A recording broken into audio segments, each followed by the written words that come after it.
Hi. On a sunny Saturday in May, we walked around parts of Dublin City with stops and speakers painting the story of Ireland's data centre expansion and its implications on our energy, water, climate targets, and costs of living. Here are some highlights.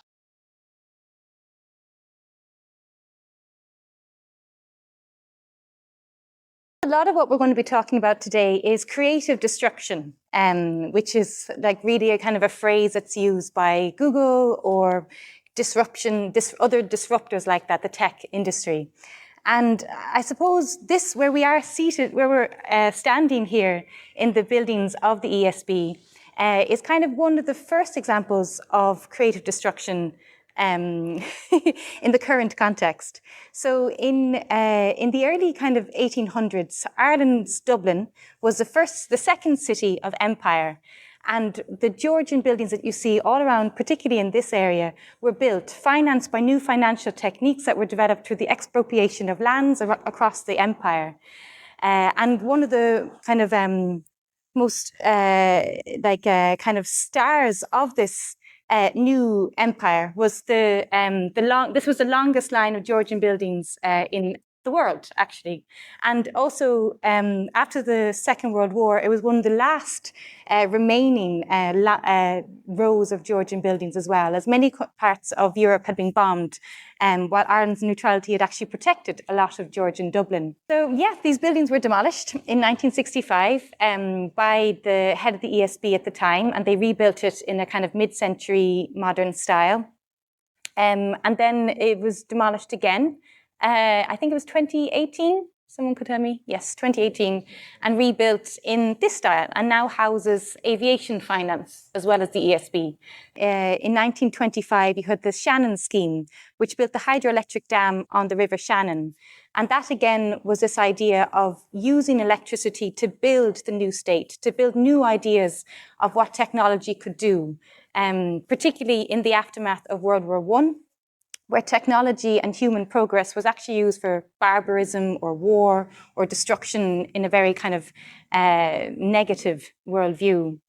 But the ESB, set up in 1927 under the ESB's Electricity Supply Board Act, was very much about this kind of idea of using electricity and using technology, not for profit, but for the new values such as bringing electricity to the public in a cheap and affordable manner, and also subsidizing rural electrification by ensuring that urban customers paid far more on their electricity bills in order to bring light and education to the rest of the country.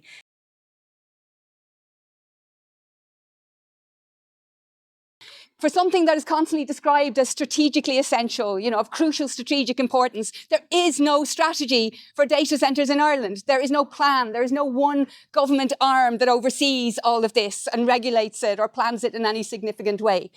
So for something so crucial, it's really lacking any significant planning on that. What we do have is significant planning about tax. And Ireland has positioned itself for decades now, since the 80s, and that's with all party support, right? It's not just the door we're standing in front of, but as a tax haven, as a facilitator of tax avoidance for multinational corporations. So that's something we've done with glee and gusto and pride. Nothing exemplifies that as much as the Apple tax case, where the European Commission finally ruled that Ireland was owed 13 billion in underpaid taxes by Apple, just in a 10-year period or so, like a little sample case, and took a case against that ruling with Apple. So protecting very much corporate interests over the needs of people, over the needs of society, over the needs of the environment. That's the theme that we'll see running over and over again when it comes to tax. So we might think, and it's right that we do pay attention, we might think of data centres as physical entities that spew out real emissions. And it's really important that we're paying attention to that.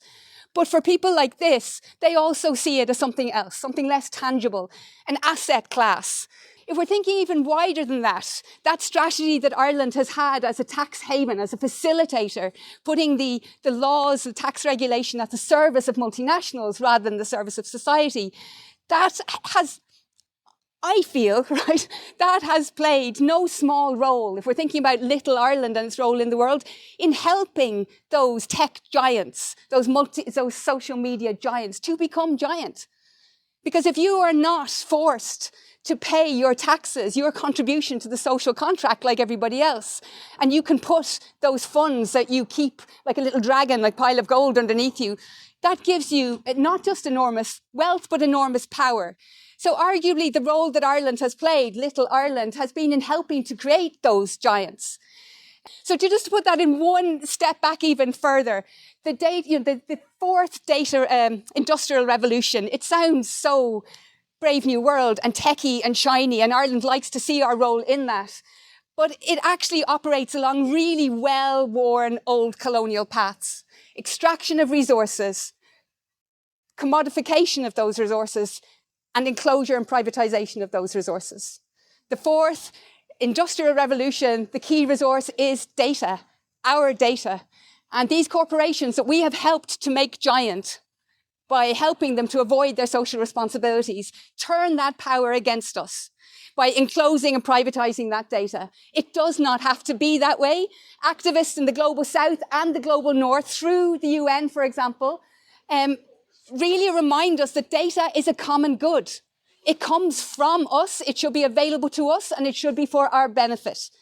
So they're calling at the UN, for example, to ensure that data is something that is available to the communities from which it comes, unfortunately extracted often against our knowledge or will in this current regime, and should be used to help shape public policy, social policy, health policy, rather than being seen as something that's solely, well, we can look at how it's used currently to shape consumer behaviour or even swing elections. So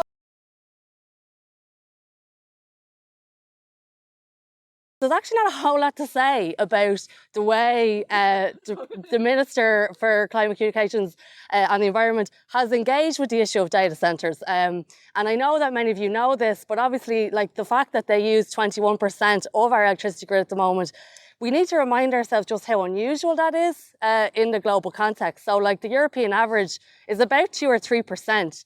And in fact, Netherlands recently enacted a limited moratorium on data centres based on water. But at the stage that they enacted the moratorium, the usage of data centres in proportion to their grid was about 5%. So Ireland is kind of in this weird place. And I think, Vicky, you said it really well earlier, where, like, the tech industry is sort of moving closer to where the politics is made in Ireland. And we're seeing this over the past few governments, despite the fact that the tech industry is poised to actually outgrow the aviation industry in terms of the emissions it produces by 2030. We're seeing basically nothing happening at a government level in terms of putting guardrails on them. And if you were kind of wondering, and Vicky, you mentioned it, like, where is the policy getting written? A lot of the policy around data centres is getting written not in this building, even though of the profound environmental impacts that data centres have, and we're kind of going to go into that a little bit later on the tour. It's not actually getting written really in this building. It's more likely that it's getting written in the Department of Enterprise. And we've seen this happen time and time again. And in fact, the current data centre policy mostly rests on what's in the Department of Enterprise own data centre strategy. So the tech, I mean, we call them the tech bros now, but like the tech companies who have sort of been building this empire around themselves for a number of years have kind of deliberately tried to move themselves into the area of enterprise rather than see themselves in terms of being like existing within ecological and environmental limits. Like, what is a data centre? Is it, like, where does it exist? Where should we place it in our sense and understanding of Irish politics, in our sense and understanding of environmental limits? And this is a really interesting question for us, because when we hear usually the other side of the argument, it's like our economic future, our GDP, our jobs. I think, like, most of us have seen situations where, despite our GDP kind of rising a little bit over the past few years, most communities in Ireland do not see this on the ground. And we still have a healthcare crisis, we still have a teaching crisis, and most profoundly, we have a housing crisis. And there's been so little oversight at government level around data centres that we are now literally seeing situations where housing targets are being compromised by data centre development. And where there is actually an electric substation built by ESB in North Dublin called Castlebagot that was designed to take the pressure in terms of building out more housing. It was designed to take the pressure off of other substations in Dublin, and most of the electricity generated in that substation is directly going to data centres. So we're really at loggerheads with ourselves. The departments are really at loggerheads with each other in terms of this hands-off approach, and we're feeling it on the ground. So the final thing I just wanted to say, because we also hear it all the time, is jobs. I read an amazing statistic yesterday that was produced by a US group called Citizens Action Coalition, that for every megawatt that an industry produces, typically data centres provide 100 times less jobs than an industry of a similar size.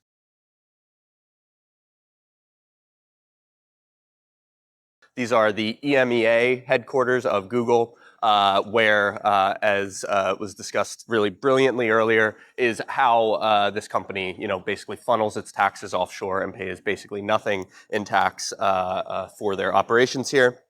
As most of you will know, Boland's Mill was a rebel stronghold during the Easter Rising, right? At a conference last year, we were brought up, at a geography conference, we were brought up to the top floor of Boland's Mill, which is now a space where Google hosts events like this. We were given the kind of pitch about how great Google is, this will be important later. Up on the wall, it says, "You can dream, so dream loud," or "dream big," or something, in that kind of horrible, flattened Google aesthetic, right? Colorful letters, whatever. And we're told just how amazing Google is, right? They had also renamed a bunch of the rooms after the Easter Rising rebels. I didn't have a chance to see if James Connolly was among them, but I highly doubt it. But as many of you will probably know better than me, this kind of historical revisionism, which is kind of rife in the way of reframing these histories, is actually, it's what the rebels would have wanted, is Google to be here, right? But this is also industrial revisionism, right? This area was obviously the site of many different, types of, industrial changes and revolutions over time, as being, the area of the former Portlands. And actually, again, as folks might know better than me, I'm glossing over a long history here, but you also needed a lot of environmental remediation to make this area possible to build on again in the form of the Dublin Docklands Development Authority at a certain time, right? So this kind of environmental mediation that the Irish state performed is something that we also see in their act of, sort of mediating between these companies and the environment in Ireland, right? They build the infrastructure so that these companies will come, providing water, providing electricity, and all of these things, right? Again, we can tell these long histories of the Industrial Development Authority, the Irish state, facilitating these companies, building the infrastructure so that they will come, basically effectively mediating these ecological contradictions of these companies here in Ireland, right? Their growth depends on the use of more and more resources in these different ways, and the Irish state's policy has been, basically, let's help them manage these things in these different ways over time, right? Again, we all know by this stage the statistics in the 60 plus hyperscale data centers surrounding Dublin, primarily, right? This is the total number, but these companies utilize about a fifth of Ireland's electricity. That number is higher in Dublin and Meath, where the localized percentages are apparently, according to recent reporting, closer to 50%. These are astonishing numbers. Right? Imagine you're standing in Clondalkin in front of Grange Castle Business Park South. I don't know if folks have been out to the Google installation out there, but it's quite massive. It's grown a lot since they first established here in 2012. There's a mural with the same aesthetics as that office right over there of a young woman flying a kite pulled by the clouds and the wind. In this image, data centers are these harbingers of what some have called a kind of atmospheric capitalism, an eco-modern vision of digitalization and decarbonization, EU's version of the twin transition, in lockstep by harnessing wind and solar more efficiently towards these digitally enabled processes. This is the future of sustainability, we're told, by most mainstream institutions in the EU. Thousands of miles away in Palestine, drone AI targeting systems run on Google Cloud, accelerating genocide intended to permanently displace Palestinian people from their lands. But while these algorithms are run on servers encircling Tel Aviv, Google's EME headquarters is where we are standing, with profits funneling through this place via Ireland's tax and ecological regimes. So this is the function of this revisionism, right? This is what the political project that it serves is in this kind of world ecology, and how it plugs into these systems to frame genocide as a necessary trade-off for economic growth and even sustainability. And so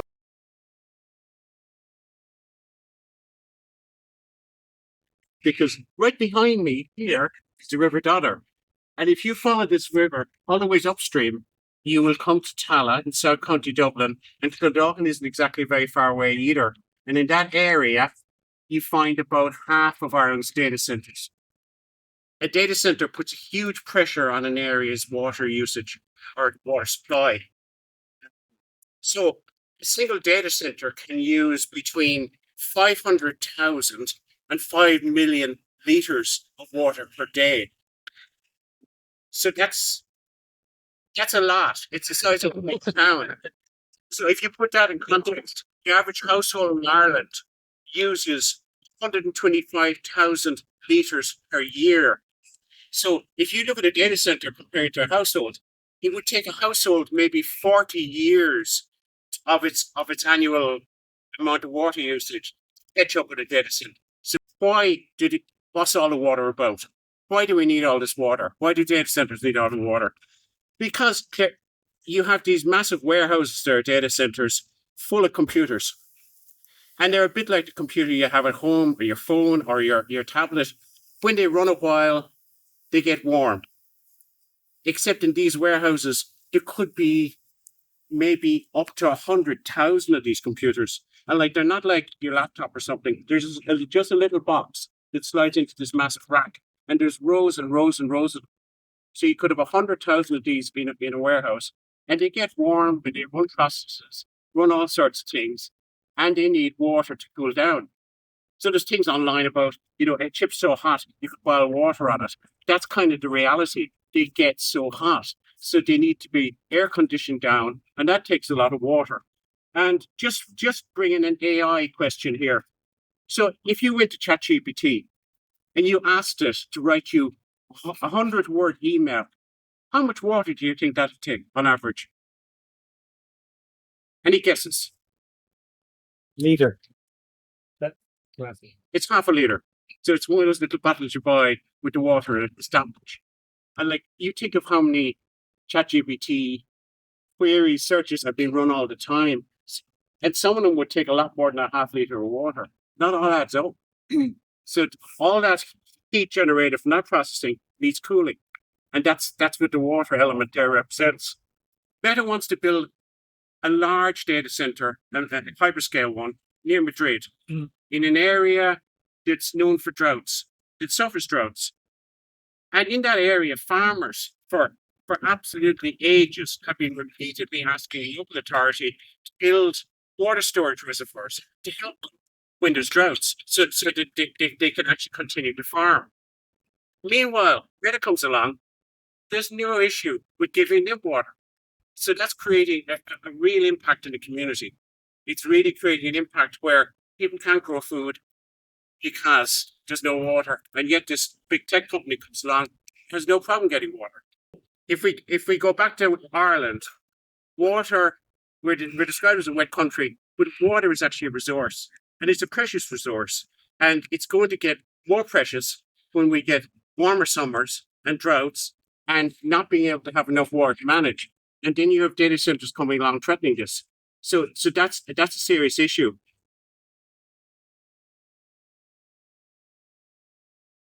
Data centers take up 20% of our electricity usage. Will be up to 30% in sometime in the 2030s. So they're putting this massive strain on the electricity grid. There was a moratorium in Dublin instituted because we might have blackouts if not. So I'll explain to you what an amber alert is. An amber alert is a warning that the system operator of the electricity grid puts out if one element of the generation apparatus goes down, we could have blackouts. So there was a lot of them in the periods up to 2022, 2023, putting a massive strain on the grid. Now, the thing is, we actually don't really have as many of them anymore, but the data centers haven't gone away. They still use up a massive amount of our electricity. So you might ask yourself, where is this strain on the electricity grid gone? How have they solved it? So how they've solved it is, now if you look over, see these two chimneys over here? They're part of ESB's North Wall Power Station.